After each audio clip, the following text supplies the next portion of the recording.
Bismillahirrahmanirrahim. Assalamualaikum warahmatullahi wabarakatuh. Alhamdulillahi wassalatu wassalamu ala rasulillah wa ala alihi wa sahbihi wa mawalah wa la hawla wa la quwata illa billah wa ba'd.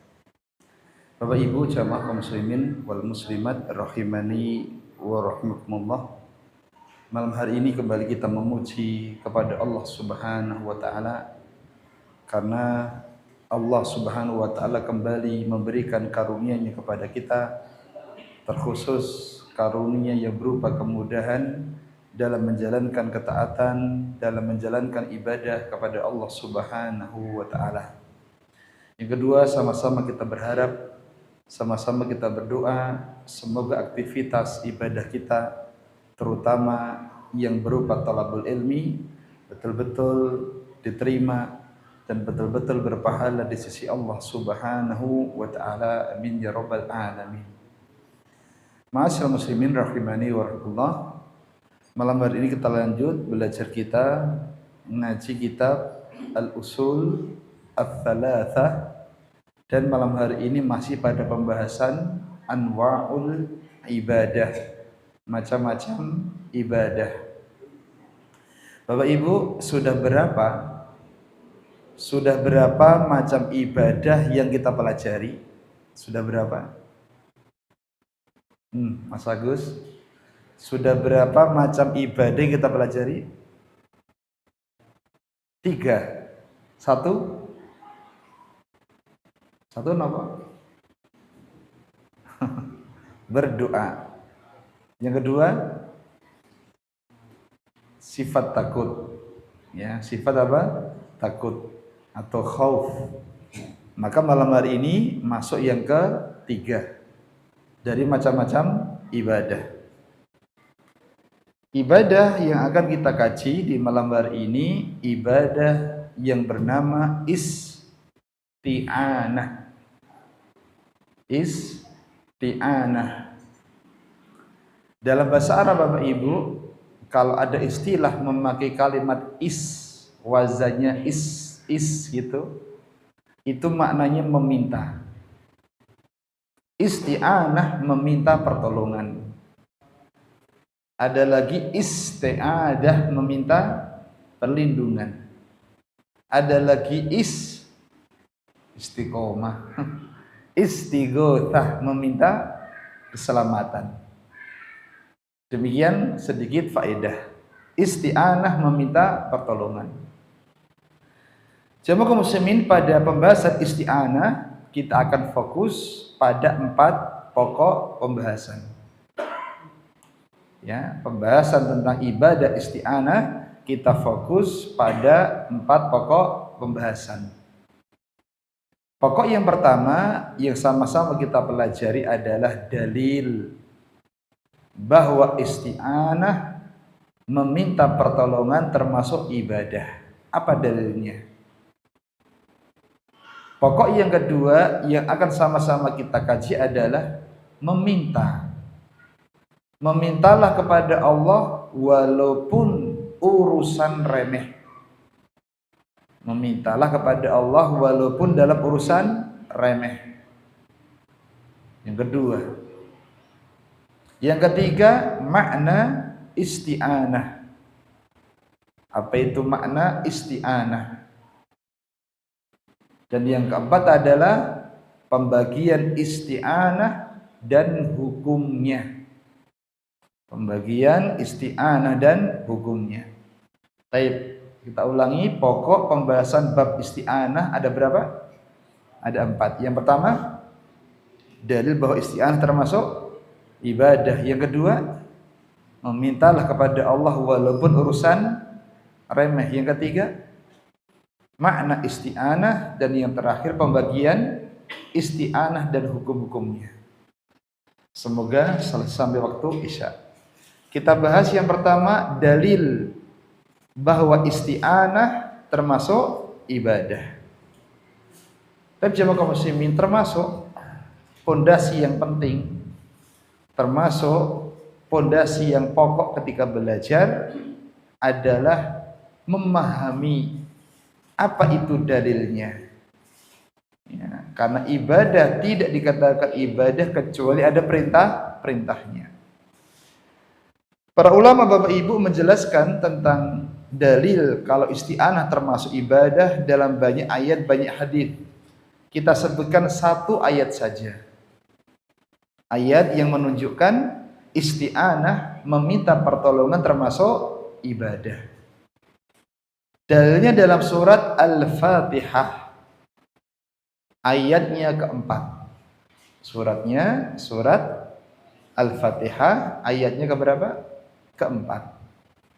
Allah Subhanahu wa taala berfirman, "Iyyaka na'budu wa iyyaka nasta'in." Iyyaka na'budu wa iyyaka nasta'in. Hanya kepada Engkaulah na'budu, kami beribadah. Wa iyyaka, dan hanya kepadamulah nasta'in, kami mohon pertolongan. Bapak Ibu, di dalam ayat ini Allah menyebutkan dua perkara. Satu ibadah. Satu apa? Ibadah. Terdapat dalam lafaz apa? Na'bud.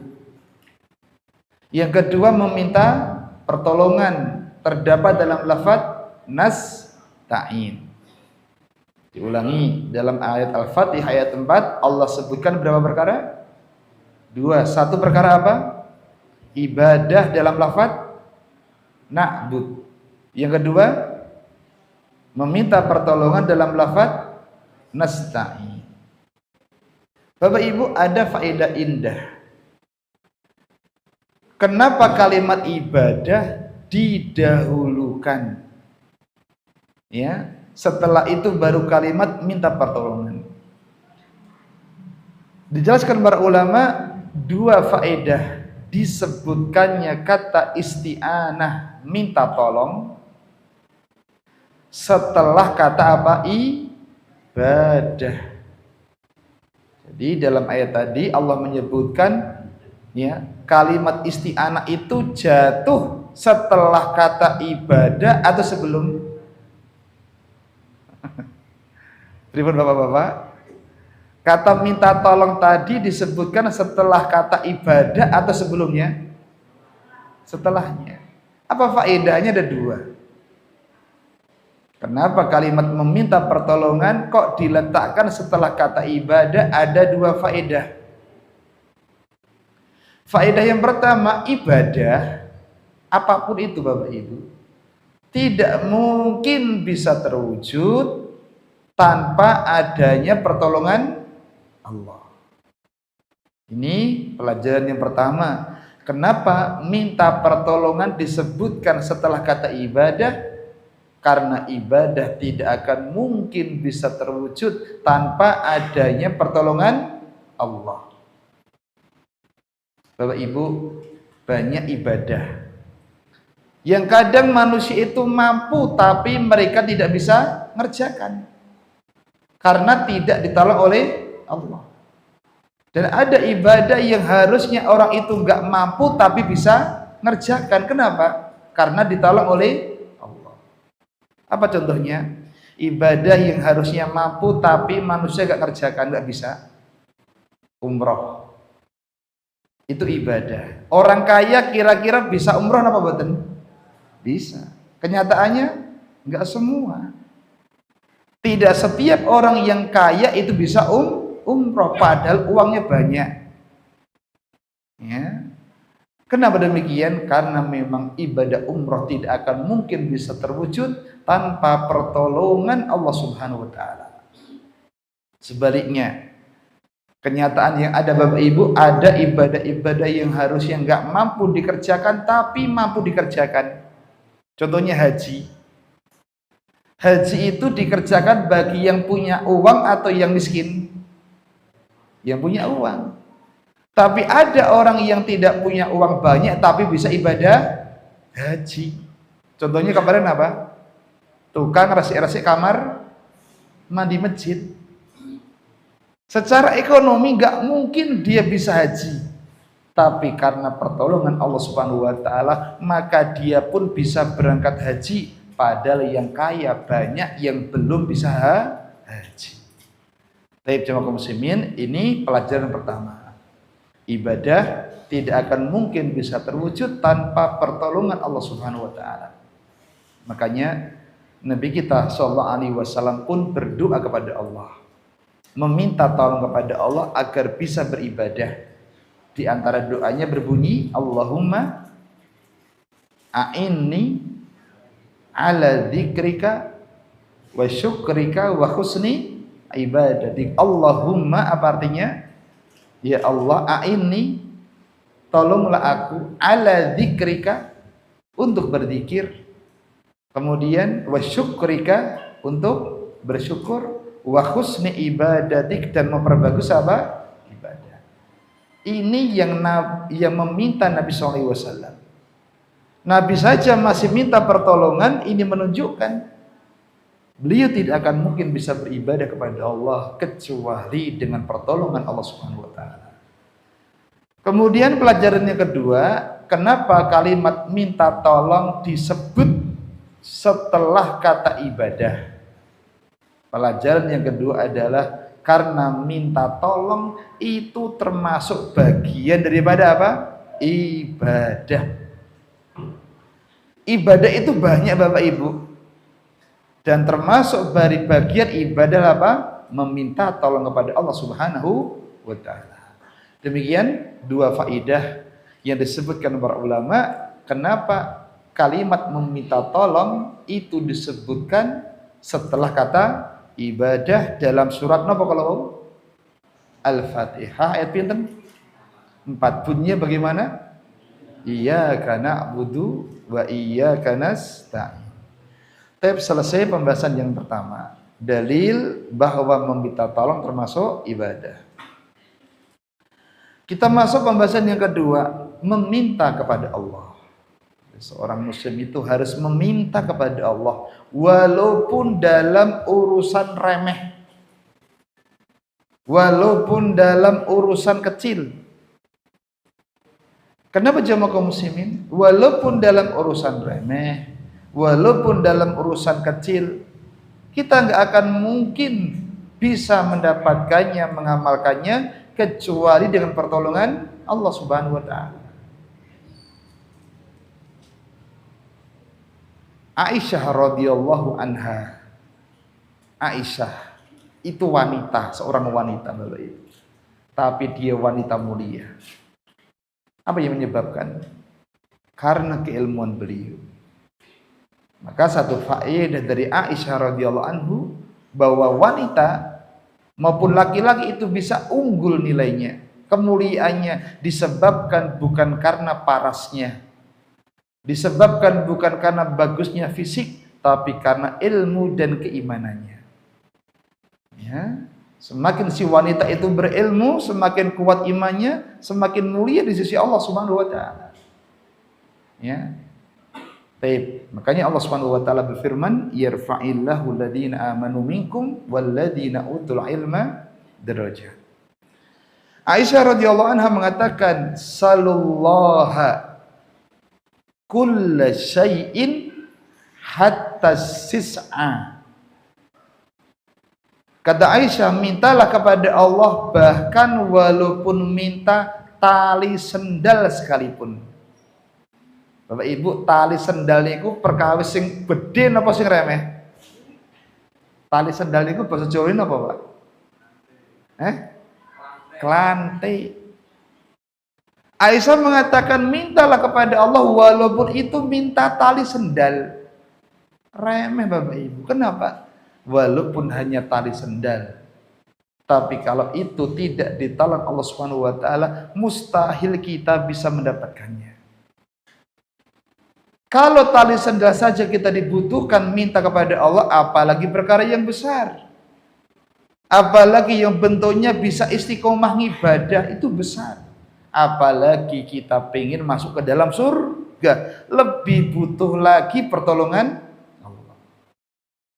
Maka Bapak Ibu, seorang yang memahami bagaimana lemahnya kita dan bagaimana kuasanya Allah Subhanahu wa taala, maka dia pun akan selalu bergantung kepada Allah Subhanahu wa taala. Bapak Ibu, kisah kenal yang namanya Imam Bukhari.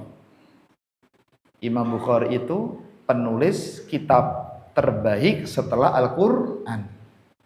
Nama kitabnya Sahih Bukhari. Kitab paling sahih setelah Al-Qur'an. Bapak Ibu, beliau ketika menulis kitab dan meletakkan judul dalam kitabnya itu enggak sembarangan.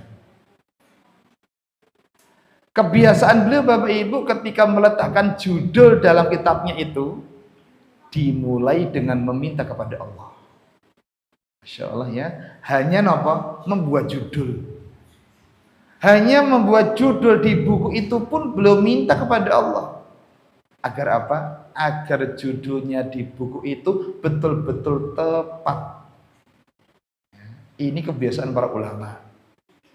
Maka mari Bapak Ibu, dalam aktivitas kita Nabi pun sudah memberikan bimbingan kepada kita selalu mengawali sesuatu dengan doa. Semua mesti ada doanya, walaupun kita kadang belum hafal.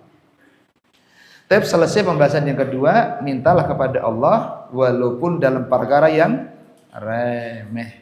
Salullaha kulla syai'in hatta sis'ah.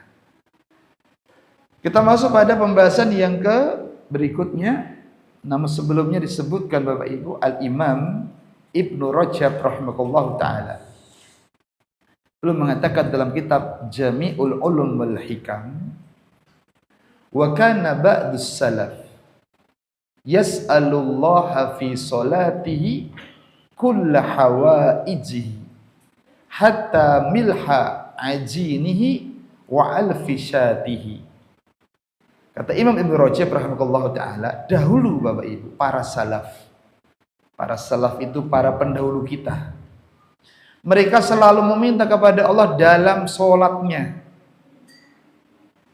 Semua kebutuhannya sampai garam untuk adonannya.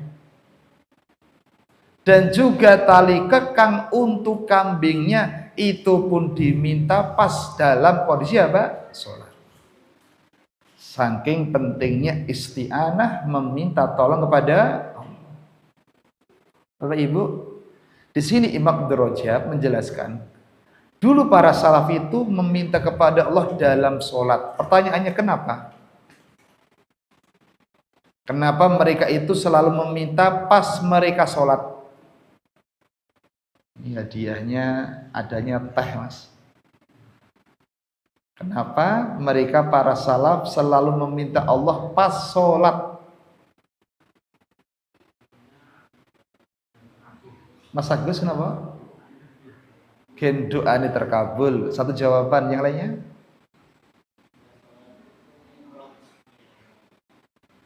Sholat itu mi'rajnya dalam. Baik, yang lainnya? Karena sholat itu tempat terdekat antara hamba dengan siapa? Allah Subhanahu wa ta'ala. Karena sholat itu tempat yang paling terdekat antara hamba dengan Rabb-nya, terkhusus ketika sedang apa? Sujud. Kata Nabi, akrabu, tempat yang paling akrab, tempat yang paling dekat antara hamba dengan Rabb-nya, wa huwa sajidun, ketika dia yang sedang sujud. Yuk Bapak Ibu, di tempat yang kita paling dekat dengan Allah inilah banyak-banyaklah meminta kepada Allah. Curahkan semua kebutuhan kita kepada Allah, ya. Bahkan kalau memungkinkan mintalah yang detail-detail, ya. Jangan pernah ragu, Allah itu ala kulli syai'in qadir. Baik. Kita masuk pembahasan yang ketiga, makna isti'anah. Makna isti'anah. Dijelaskan para ulama, isti'anah adalah meminta pertolongan. Dalam bahasa Arab wazannya istif'al. Jadi kalau ada wazan, wazannya diawali oleh is itu bermakna tolab, meminta. Ya. Meminta pertolongan dalam rangka mendapatkan manfaat atau terhindar dari bahaya. Inilah isi permintaan tolong. Ketika orang itu meminta tolong, mesti pengen mendapatkan dua. Satu, mendapatkan apa? Manfaat. Yang kedua, terhindar dari bahaya. Dan dua-duanya ini yang mampu hanya satu. Siapa? Allah Subhanahu wa ta'ala. Satu-satunya yang mampu memberikan manfaat hanya Allah. Satu-satunya yang bisa menghindarkan kita dari bahaya juga siapa? Bahkan Nabi saja, manusia terbaik, itu nggak bisa ngasih manfaat tanpa izin Allah Subhanahu wa ta'ala. Apa kisahnya?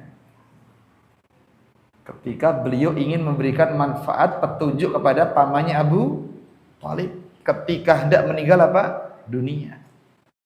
Nabi itu pengen banget paman beliau itu meninggal dalam kondisi muslim.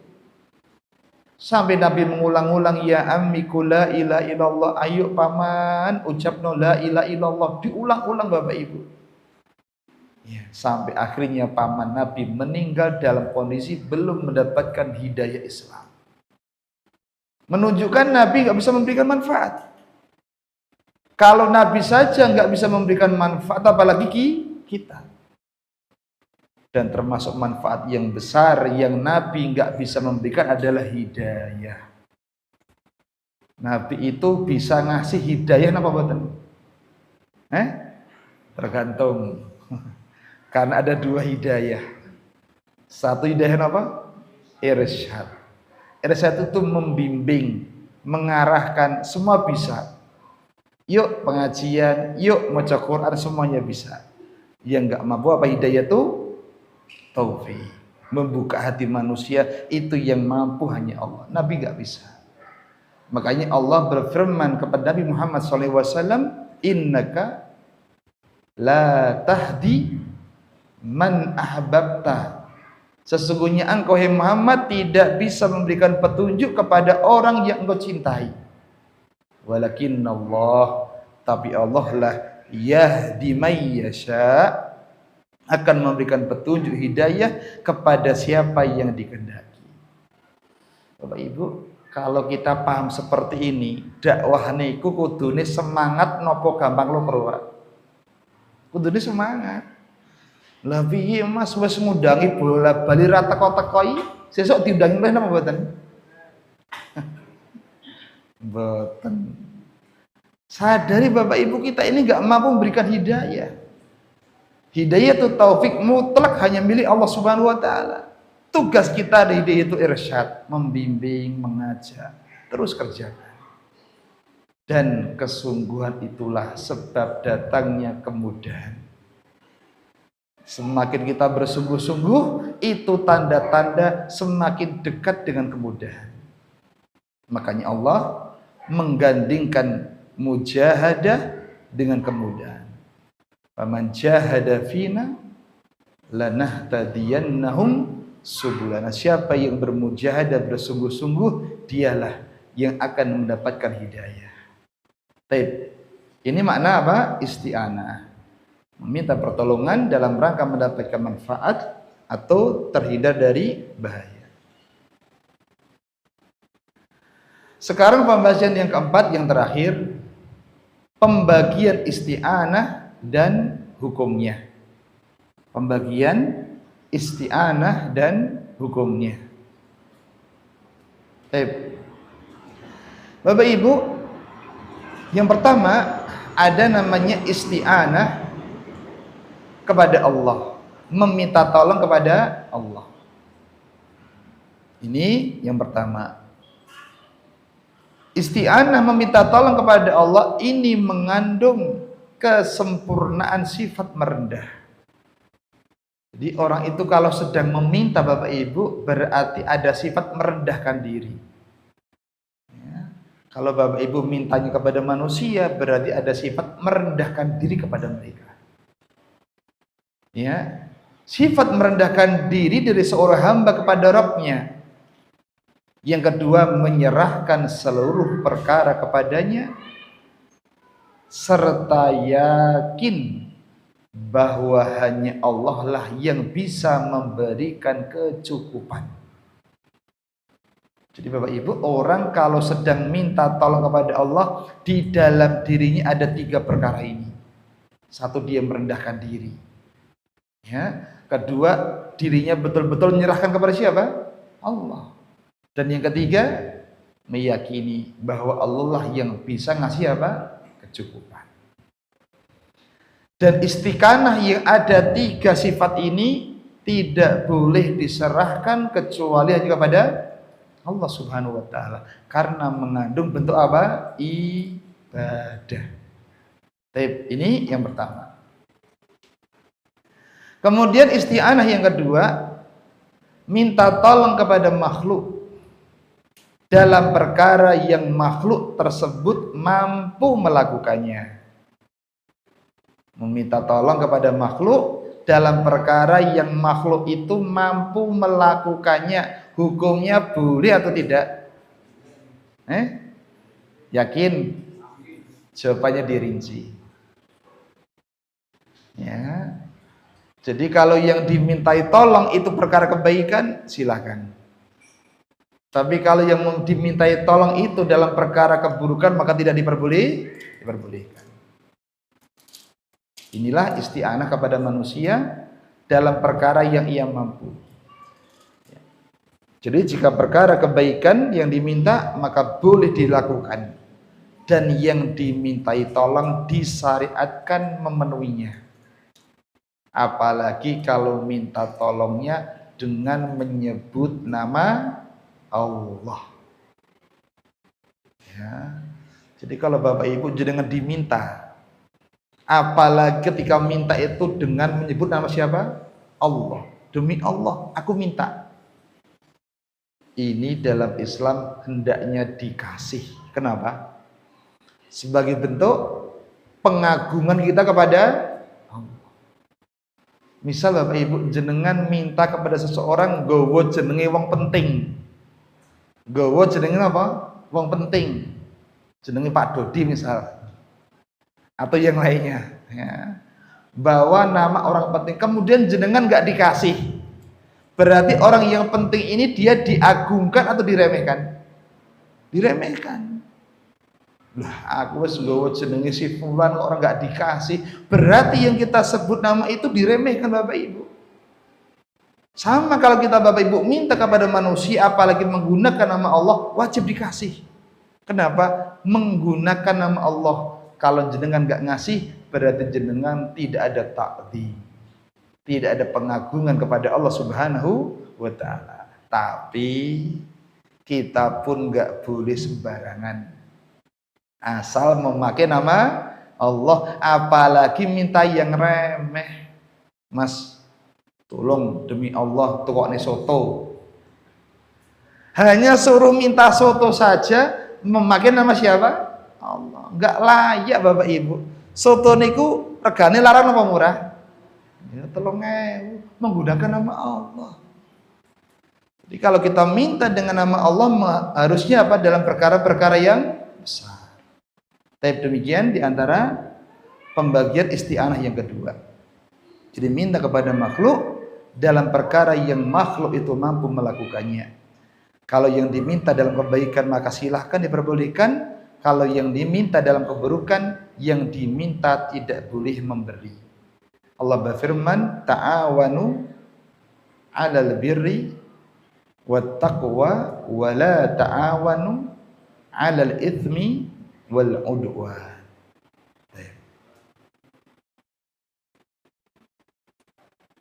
Sekarang yang ketiga. Isya jam berapa Ibu? Masih lama ya? Yang ketiga adalah isti'anah kepada makhluk yang masih hidup.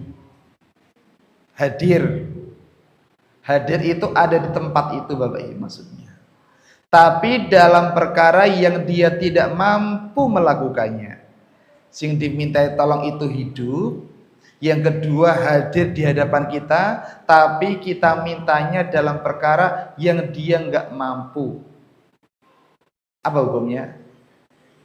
Baiknya ditinggalkan. Itu perkara yang sia-sia.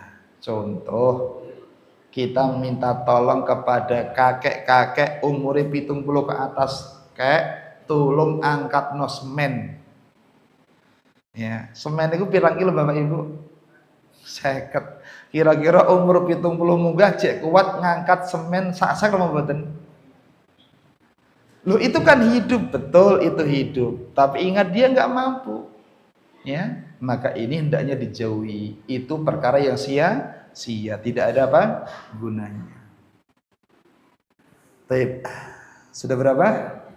3. Sekarang yang terakhir, yang keempat. Pak Sri diulangi. Sudah 3 pembahasan macam isti'anah. 1. Hukumnya wajib. Wajib ain atau wajib kifayah? Wajib ain. Apa wajib ain itu?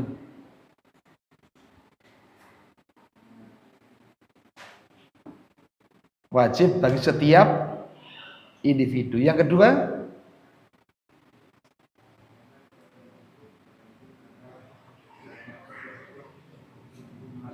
hukumnya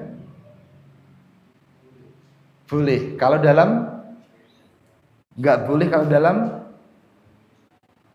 maksiat. Tapi yang ketiga,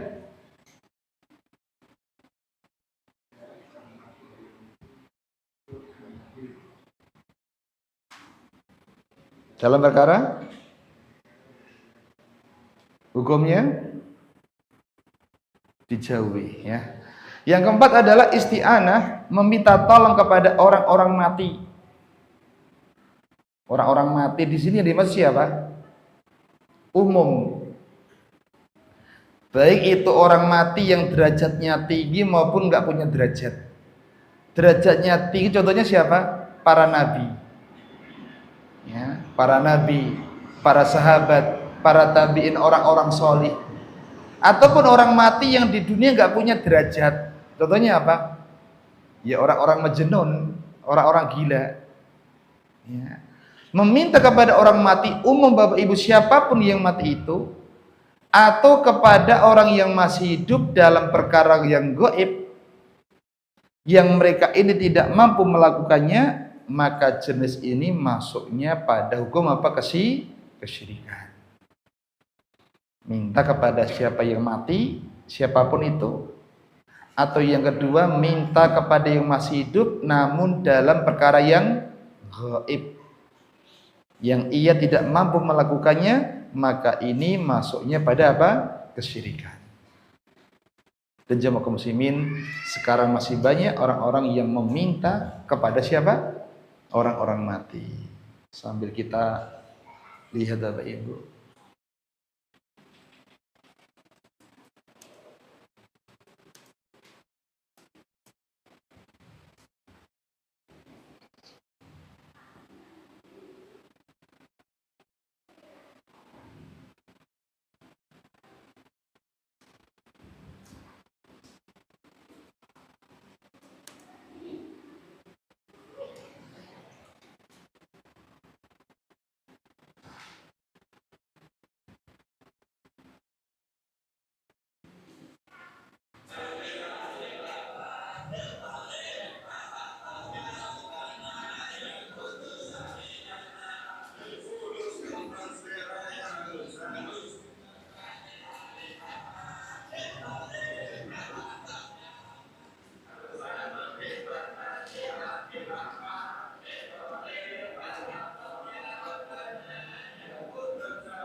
Yang bisa ngulangi dapat hadiah.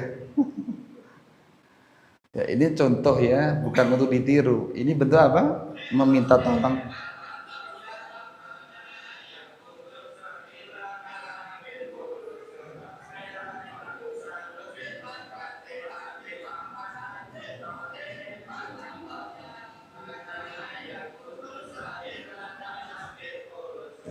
Nanti malah dicontoh nanti. Bapak Ibu, saya tanya dari video tadi, itu tadi orang yang beribadah atau orang yang melakukan adat kebiasaan? orang yang beribadah. Di mana ibadahnya? Baik. Yuk Bapak Ibu, kita bukan dalam rangka untuk apa-apa agar kita terhindar darinya. Sebutkan beberapa bentuk kesalahan dalam video tadi. Satu, nurut Bapak Ibu, kesalahan dalam video tadi apa? Meminta kepada orang yang sudah mati. Ya. Ini kesalahan yang pertama. Masuknya pada hukum apa? Haram atau kesyirikan? Pada kesyirikan. Kesalahan yang kedua, beribadah di mana? Di kuburan.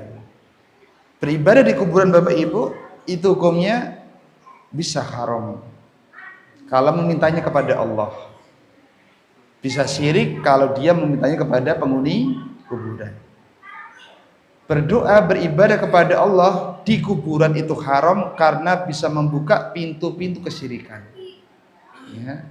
Sebabnya itu bisa membuka pintu-pintu kesyirikan. Walaupun mintanya kepada Allah, walaupun ibadahnya kepada Allah, tapi kalau dilakukan di kuburan itu haram karena bisa membuka pintu-pintu apa? Kesyirikan. Ya. Adapun kalau beribadah di kuburan dan minta kepada penghuni kubur, ini masuk pada hukum apa? Kesyirikan. Baik. Rejam kaum muslimin, dari video tadi memberikan pelajaran kepada kita. Satu, bersyukurlah.